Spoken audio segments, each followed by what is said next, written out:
I'm Brenda Mahoney here at Arlington Town Hall, where local and state officials, police, and those from the addiction recovery field are here to talk solutions about the growing opiate crisis. How did we get to this point?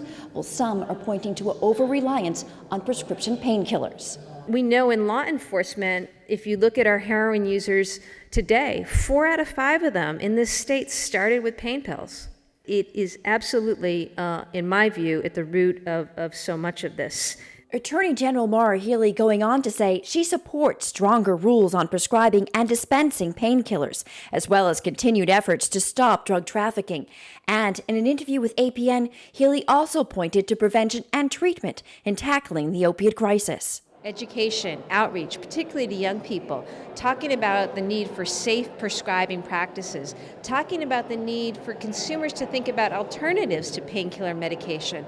Some of the work we're doing around law enforcement and creating more access to Narcan for first responders, more and better treatment options for families. Panelist Middlesex County District Attorney Marian Ryan seconded the need for a multi-pronged approach, citing statistics that show a steady increase in overdoses across the county the last few years. I think there's a couple of causes. I think there's a much greater access to prescription opiates. I think it's cheap. You know, a bag of heroin is now probably $4 to $6 on the street. So it's cheaper than a 6-pack, it's cheaper than a carton of cigarettes, and it's so much more powerful because of the things it's being laced with, that even a very experienced user using an amount they previously were safe with is experiencing an overdose. I'm the jail diversion clinician. Next month marks our 5th year. We finished 5 years in the jail diversion program for Arlington Police Department. We didn't see this coming. A year and a half ago, we had Narcan night, and I thought, I think we're getting into this too late because I think the crisis is over, but let's do it anyway.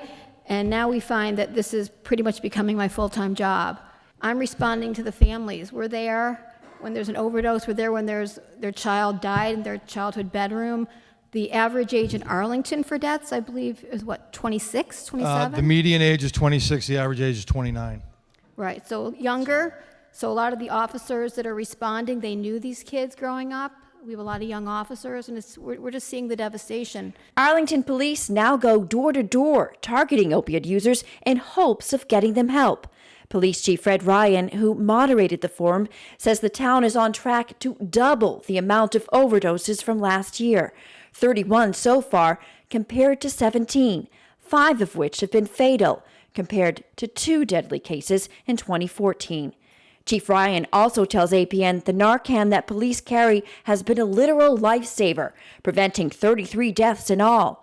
Mike Duggan of Wicked Sober, who's been helping police with outreach, says for him, it's personal. I'm tired of losing friends. I'm tired of losing family, a whole generation, of kids, loved ones, because of my addiction. And, it's sad. And, there's a lot of great work. There's a lot of people that are coming together. The conversation is starting to change, and that's the amazing thing that I'm seeing right now is people are being less ashamed to talk about this as being a disease, as being an illness. I know when my mother went through it, to ask for help immediately sparked judgment, immediately sparked shame, immediately sparked guilt. And that's not easy for any family to try to help somebody that they love because of that stigma. And that's something as a whole, as a community, we have to smash, and we have to really look at this as a public health crisis that it is. Brenda Mahoney for Arlington Public News.